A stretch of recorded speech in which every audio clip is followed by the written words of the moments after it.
Welcome to AP Chemistry at Honega High School. I'm Brian Brown, and today we'll be looking at the second section of Chapter 17, which deals with just various equilibria situation. Now, today we're going to look at the one dealing with buffered solutions. So, making a buffer and understanding the math behind what's happening, what is a buffer, what do buffers do, and how do you calculate pHs, and how do you design certain buffer solutions is really what we're looking at. This is going to be a much longer set of notes than the ones that we looked at with Chapter 7, Section 17.1. Now, buffers are solutions of a weak conjugate acid-base pair, which basically means that they have a weak acid and the presence of the ion of its salt, which would be its conjugate base, in the same solution. So you have a weak acid and its conjugate base in the same solution, or you have a weak base and its conjugate acid in the same solution. And what really happens is because you have a weak acid and its conjugate base in the same solution, you have something that will react with both acids and bases. So buffered solutions are particularly resistant to pH changes. So even when a little bit of a strong acid or a strong base is added, they're neutralized by the weak acid or its conjugate base that are present. So for a short period of time, they will resist changes in pH. Now, a buffer resists change in pH because it really contains both an acid to neutralize OH ions if they're added, and a base to neutralize H plus ions. So in the case of the system that I've shown here, HX, which is a weak acid, you know it's a weak acid because we've got a double arrow here, so we're dealing with a weak acid equilibrium situation, that's going to dissociate into H plus and X minus. So if you have a solution that contains a weak acid, blue, and its conjugate base, green, in any significant quantity, you have something that will react with both acids and bases. A base would react with their HX being neutralized, and an acid would react with our X minus being neutralized. So in a buffered solution, if you have a significant quantity of an acid and its conjugate base, they can neutralize either acids or bases added to the situation. So thus a buffer contains both an acidic species to neutralize the OH minus and a basic species to neutralize the H plus. All buffered systems will contain a weak acid and its conjugate base, or a weak base and its conjugate acid. Now, when you go to make buffers, buffers are usually made by mixing a weak acid or a weak base with the salt with the conjugate of that acid or base. So if you have a weak acid, something like HCN. Now, if you had a salt that contained the conjugate of that weak acid, which would be Cn minus, so something like sodium cyanide, and you had both in the same container, you would have a weak acid and a quantity of its conjugate base, Cn minus. So anytime you end up with a weak acid and its conjugate base, or a weak base and its conjugate acid, and typically you get that, as I said, by taking the weak acid or base and mixing it with a salt that contains its conjugate, you're going to end up with a buffered solution. And buffered solutions are used in a lot of different situations. The pictures here deal with different aquarium situations because pH is really, really important to aquatic species. So if you had something like acetic acid, which is a weak acid, and sodium acetate, that's going to contain the conjugate base of that weak acid. Or if you had something like ammonia and ammonium chloride, you have ammonia and its conjugate acid, ammonium, you would end up with a buffered system. So this is our typical way to make a buffered system. It's not the only way to get a buffered system, but it's the most common way for you to understand how to make a buffer, because a buffer is a weak acid or base and its conjugate in solution. Now, buffers also are created anytime you have significant quantities of a weak acid or base and its conjugate. So just adding a salt that contains the conjugate of the acid or base is one way to do it, but it's not the only way. It can also be made by partial neutralization of a weak acid with a strong base, or a weak base with a strong acid. Tomorrow we get into titration and neutralization reactions. So we're dealing with acid-base equilibria. When we get into the second day of titrations, when we deal with weak acids with a strong base or a weak base with a strong acid, the first part of what we're looking at is going to be a buffer situation. So the same math we're going to apply today, we're going to apply when we get into day 2 of the titration stuff. So another way to make a buffer is with partial neutralization of a weak acid with a strong base. So 32 milliliters of 0.50 molar acetic acid is added to 8.0 milliliters of a 1.0 molar NaOH solution. So what I'm going to walk you through is how this ends up making a buffer. Well, if you take a look at what you've got here, you've got acetic acid and sodium hydroxide, acid-base reaction, your typical neutralization, you're going to make a salt and water. Now, if you take a look at what we've got that we're adding together and what that means to this reaction. So first off, we have 32 milliliters of 0.5 molar acetic acid solution.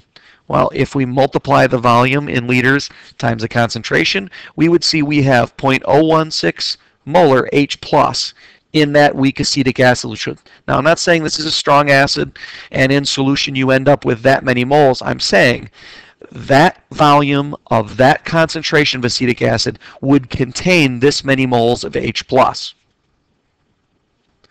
Now, to that we're adding 8.0 milliliters of 1.0 molar NaOH. Now, 8 milliliters at that concentration would contain 0.0080 moles of OH minus.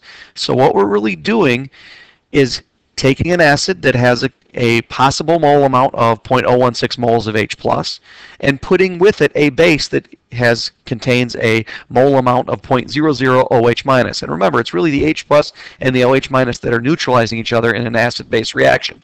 So when we put those two things together, what we end up with is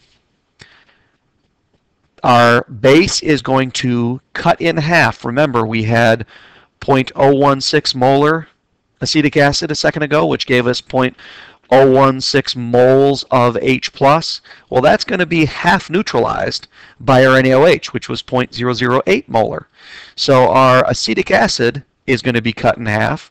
Our NaOH is going to neutralize half of our acetic acid, and by the stoichiometry 1 to 1 to 1, we end up with the same amount of the acetate ion. So at this particular time, we neutralized half of our acetic acid, so now our possible H plus concentration is down to 0.0080 moles of H plus of acetate.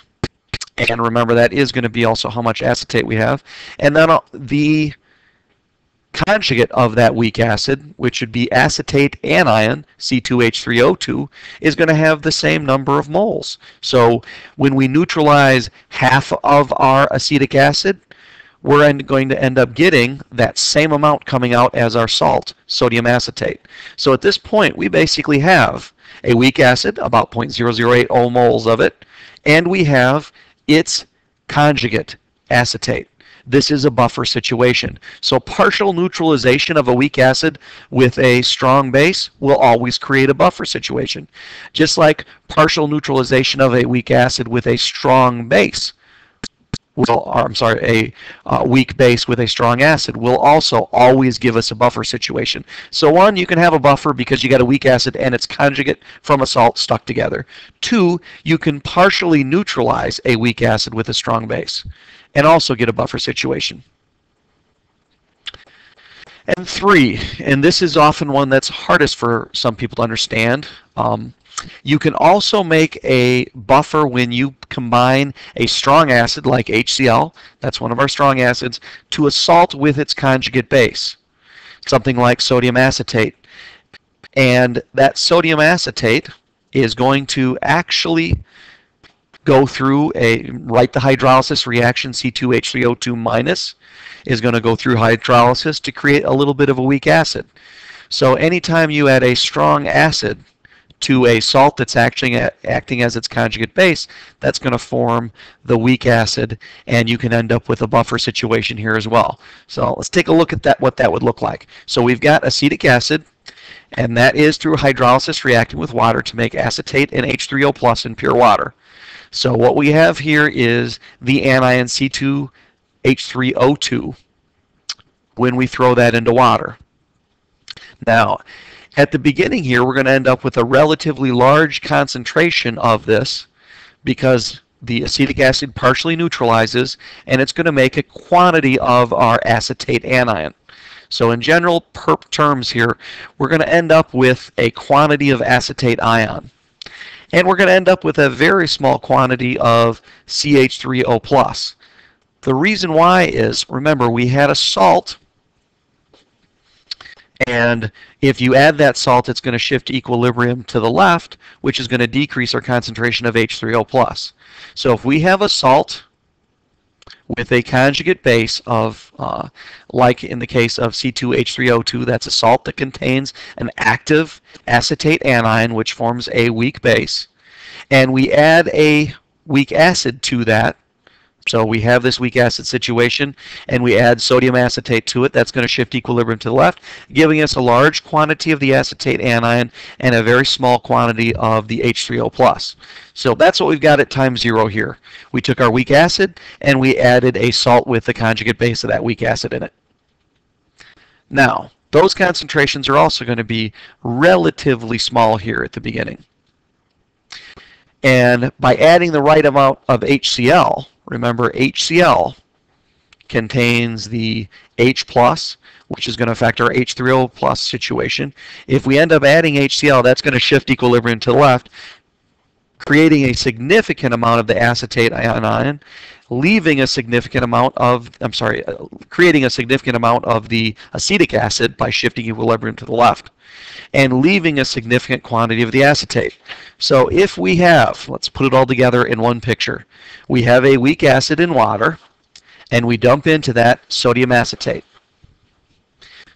So we end up with a significant quantity of our acetate anion.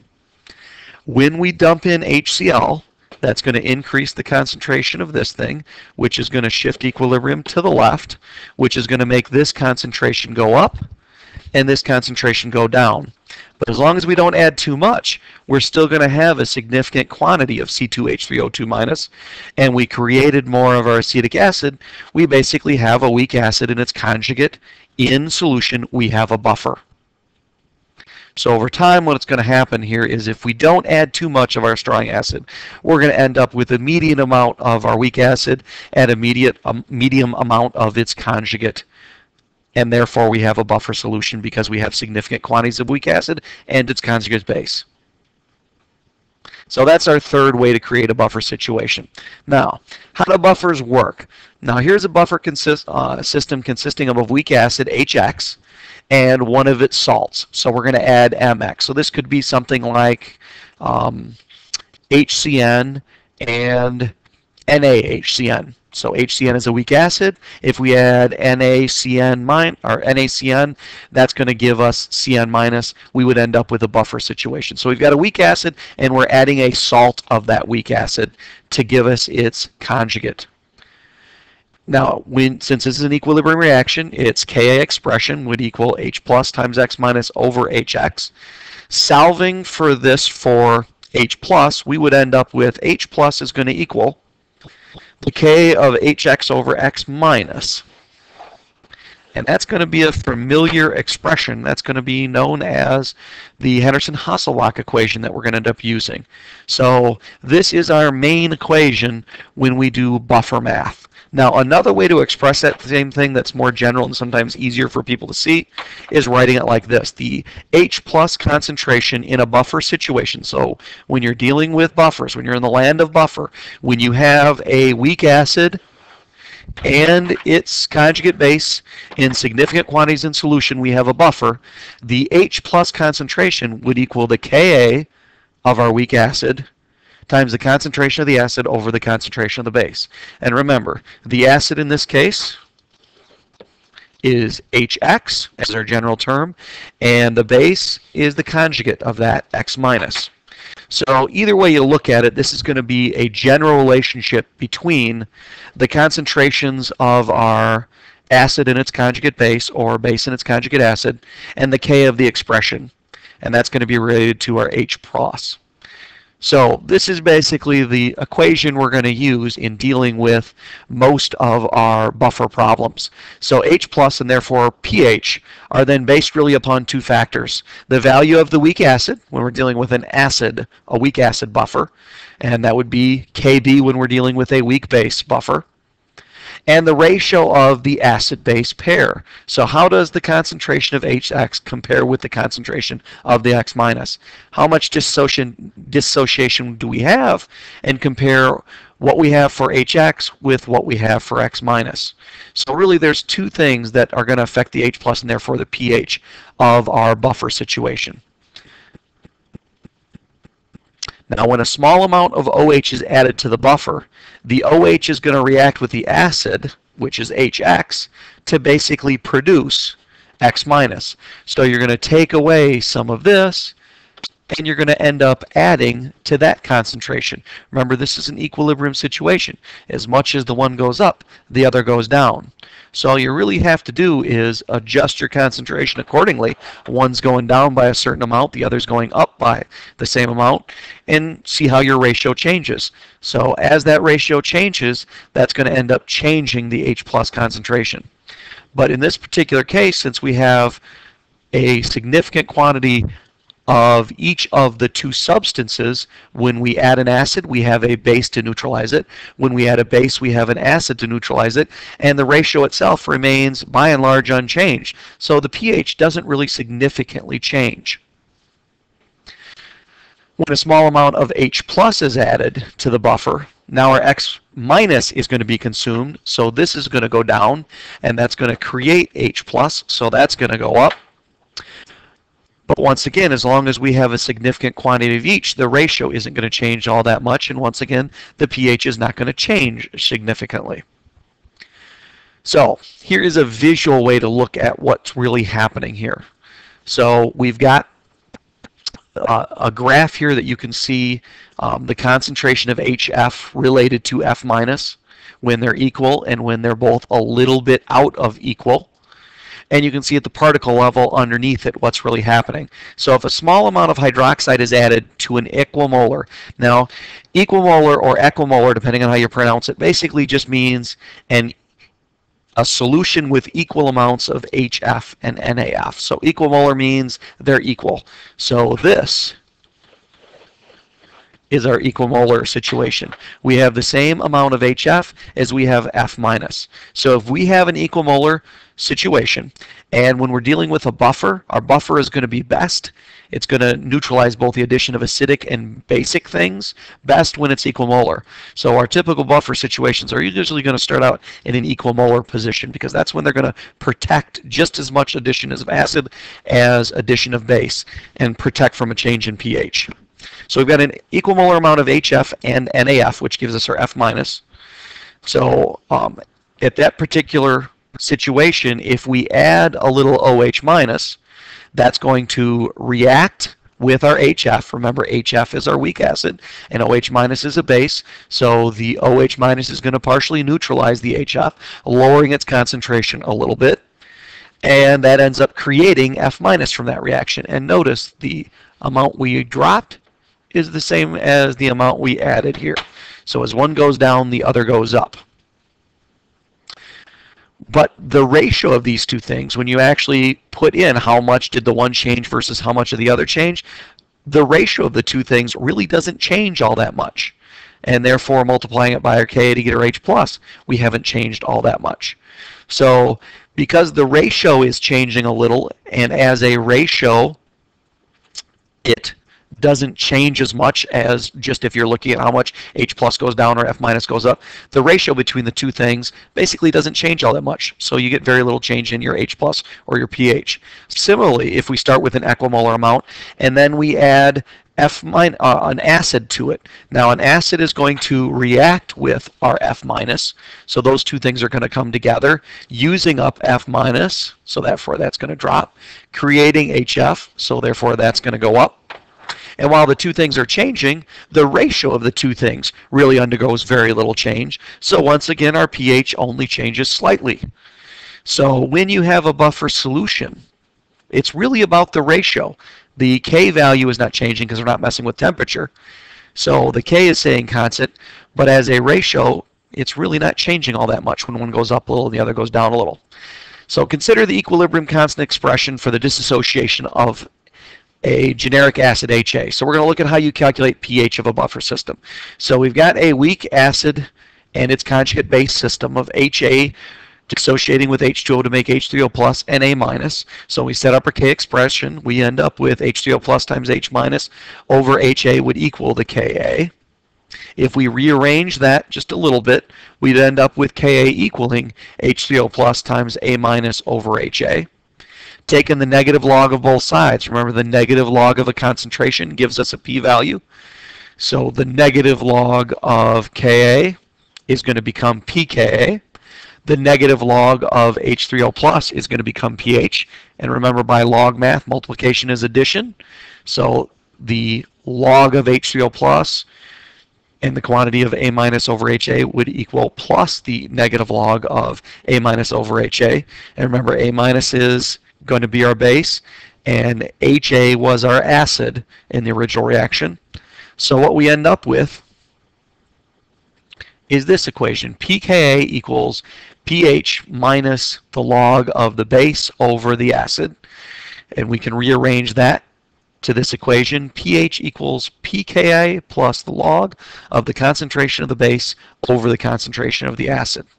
And this should look very similar to the equation we looked at very, very early in this situation. So this is what's known as the Henderson-Hasselbalch equation. It's one of your possible tools that you can use to calculate pHs if you have a buffer situation. And if you understand what goes where, it's really a fairly simple manipulation to get this. So you can use your original equation that we looked at, or you can use a slightly altered form of that. And this is what's known as the Henderson-Hasselbalch equation. So how do we apply that? Or what really basically is the Henderson-Hasselbalch equation? Well, when you take a look at the equimolar situation, what does Henderson-Hasselbalch say is going to happen if the concentration of the base equals the concentration of the acid? Well, if those two things are equal to each other, this ratio is going to become 1, and the log of 1 is 0. So we end up with pH equaling pKa. So when we're in an equimolar situation, the concentration of our base equal the concentration of our acid, pH actually equals pKa. Now if the base concentration is less than the acid concentration, now in this particular form of the Henderson-Hasselbalch here, base is on top, acid is on bottom. So that would mean on top you have a smaller quantity than what's on the bottom. When you divide, you're going to get a number less than 1, and that's going to end up meaning the pH is going to be less than the pKa. So when the base concentration is less than the acid concentration, pH is less than pKa. And when the base concentration is greater than the acid concentration, pH would be greater than pKa, because in this particular situation, you're going to end up with a log of something greater than 1. And that's going to end up meaning pH is it'll give you a negative value then. And therefore, when you shift this to that side of that equation, you're going to end up with a pH being greater than the pKa. So here is a typical buffer problem, and we're going to use that Henderson-Hasselbalch equation to solve this. So what is the pH of a buffer that is 0.12 molar in lactic acid? So that's our weak acid, and this is the formula of that weak acid. So this is our weak acid. Notice it's got this group here, which should be your dead giveaway by now that we have a weak acid situation. And we also have in that weak acid 0.10 molar sodium lactate. So what we have here is the anion of lactic acid. In other words, its conjugate. So we have a weak acid and its conjugate base. We have a buffer situation.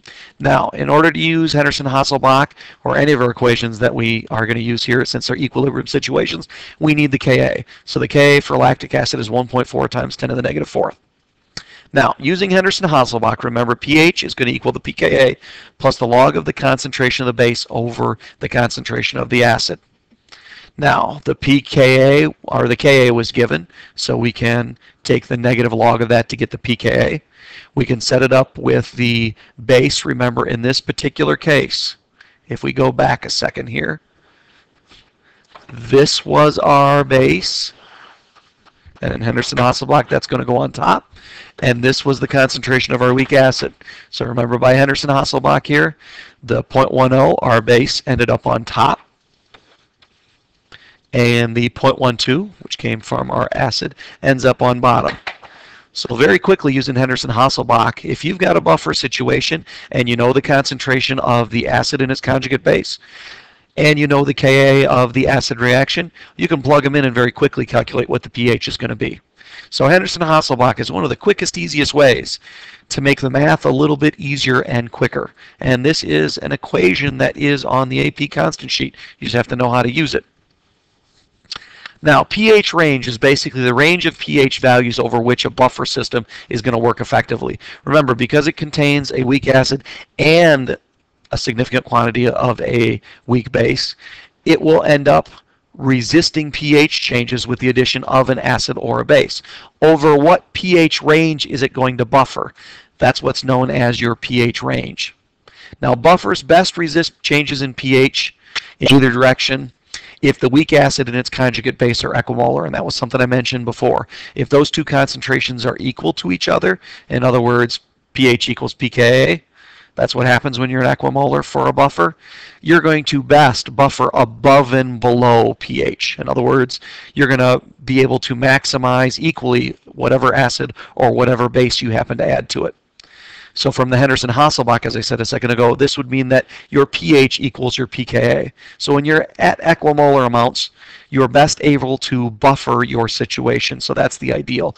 And at that particular point in time, your pH would equal your pKa. So because the buffering action becomes poor once the concentration of one of the, remember the ratio, as each one changes, the ratio is not changing much until you get to about a factor of 10, then your ratios change significantly. So when one component is 10 times more than the other, then the buffer starts to break down and it's not going to function as well. So buffering action becomes poor basically once one component is 10 times the other. So your pH range then would equal your pKa plus or minus 1. So whatever your Ka is, take the negative log of that and add or subtract 1 from that, and that will tell you at an equimolar amount about what your pH range is going to be to buffer or protect that solution. So to within that range, adding an acid or base is going to affect your pH very little over time. But once you get out of that range, then quickly as you add acid or base, your pH is going to change. So basically it buffers or protects you from massive changes in pH about plus or minus 1 of your pKa, of your acid. So it's best to choose an acid with a pKa close to the desired pH that we wish to maintain. So lactic acid has a Ka of 1.4 times 10 to the negative fourth. So if you take the negative log of that, you get 3.85. So a lactic acid sodium lactate buffer system would maintain a pH of around 3.85. Remember, that's taking the negative log of this value. So if you had an equimolar situation of your lactic acid and your sodium lactate, you would end up with pH equaling pKa. That's going to be around 3.85. So within plus or minus 1 of this buffer system is going to do a decent job of protecting you from large changes in pH. Something like carbonic acid, on the other hand, which would make a buffer situation with carbonic acid H2CO3 and its conjugate base HCO3 minus, so sodium hydrogen carbonate, and carbonic acid would make a buffer system. Well, if you take the negative log of 4.3 times 10 to the negative 7th, you get 6.37. So if you wanted to try and maintain a pH of around 6.37, this buffer system would be much better at maintaining that particular pH than this buffer system would. So really, buffer systems are tailored to the particular Ka that you're looking for. Or I should say, you look for a buffer system that has a Ka of around the pH you're looking to protect and stay at. So, addition of a strong acid or a strong base to a buffer. It's safe to assume that all the strong acid or all of the base are consumed in the reaction. So your book gives kind of a flow chart for what type of calculation is going to happen where in a buffer type situation. So if we add a strong acid, to a buffer containing HX and X minus, well, originally what's going to happen is a neutralization of our strong acid with the conjugate base in the system, which is our X minus. And for a while, that's going to end up protecting our changes in pH. And at this particular point, when you still have X minus to react with your H3O plus, really what you do is you use stoichiometry to calculate through neutralization. So remember, for whatever of this you have at the beginning, so you've got a certain concentration of X minus, it will basically react up to that concentration. So if we had 0.1 molar X minus, it'll react with up to 0.1 molar or moles of an acid. Above that amount, it's going to end up making a buffer. Before that amount, it's really just a straight neutralization. How much X minus do we have left after adding this particular amount of moles of H3O plus? Same thing happens from the base side. When you add to a buffer system that contains X minus, when you add this, remember, that is going to react with that in a neutralization reaction. And as long as we have HX left, then you can still keep adding OH minus and you can still keep neutralizing. So as long as we don't have a greater number of moles of OH minus than we had HX, we're basically going to be in a stoichiometry calculation.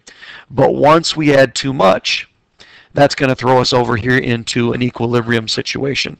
So up to a certain point, you basically have stoichiometry occurring. Past that point, you're going to have an equilibrium system or equilibrium reaction occurring. So, addition of a strong acid to a strong base of a buffer, so you can kind of visually see what it was we just looked at. Number one, determine how the neutralization affects the amounts of the weak acid in its conjugate base in solution. So take a look at basically the stoichiometry between the number of moles of the weak acid or the conjugate base and the number of moles of the acid or base you're adding to neutralize it. So in part one here, you're really determining how much the neutralization affects the amount of your weak acid or conjugate base left in solution. And then in part two here, use Henderson-Hasselbalch to determine the new pH of the solution. So first you have to look at how much through stoichiometry you change the concentrations, and then once we know how much the concentrations have changed, we can put it in Henderson-Hasselbalch to calculate what the pH is going to be. So remember, there's basically two parts here. First, you have to use stoichiometry, look at how many moles we're adding of our acid or base, and how many moles of our weak acid or conjugate base are being neutralized by that to see what's left. So you can find out how much your acid concentration is changing and how much your base concentration is changing. And once you've established that, you can plug it into Henderson-Hasselbalch to determine what you've got. So here's a pH change problem.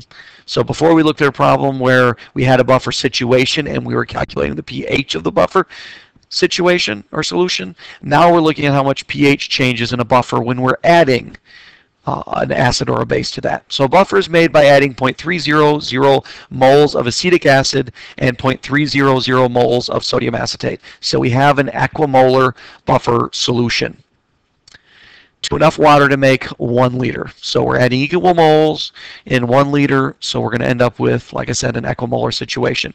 Now the pH of the buffer is 4.74.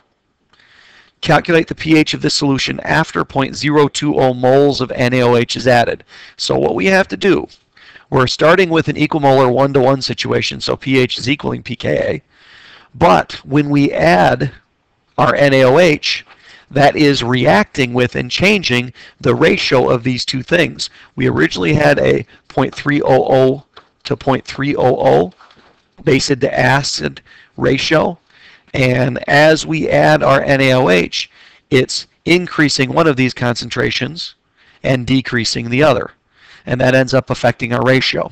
If we know what our new ratio is, we can plug it into Henderson-Hasselbalch and calculate what the new pH is. So before this reaction occurs, remember we have equal amounts of our acetic acid and our acetate. So at that particular point, pH equals pKa. The negative log of 1.8 times 10 to the 5th is the 4.74. So that's really why we ended up with a 4.74 pH. This is the Ka of acetic acid.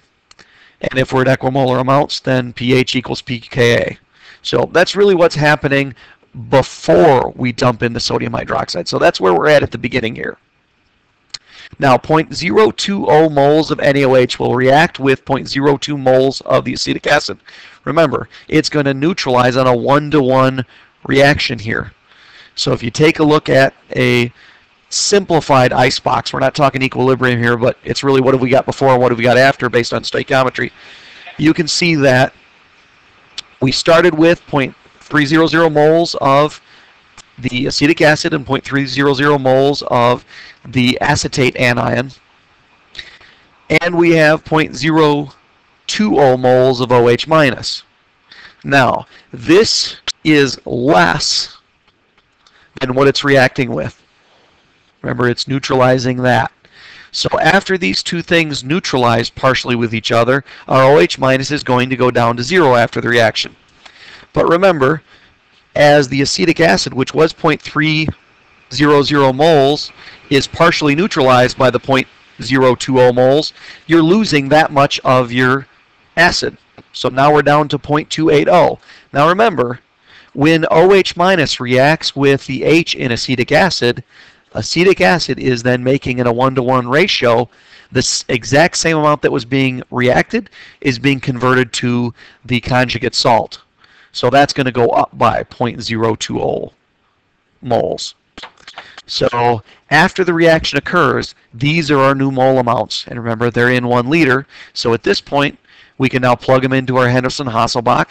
Remember, it's the base, which is this thing, over the acid, which is that thing. So this is the stoichiometry part. You use stoichiometry to find out what your new concentrations are, and then you plug them into Henderson-Hasselbalch. And you end up with a new pH of 4.80. So that's a typical change in buffer calculation. And that's where we're going to leave things off today. So that ends our second set of notes in Chapter 17. And this is going to be one of the longer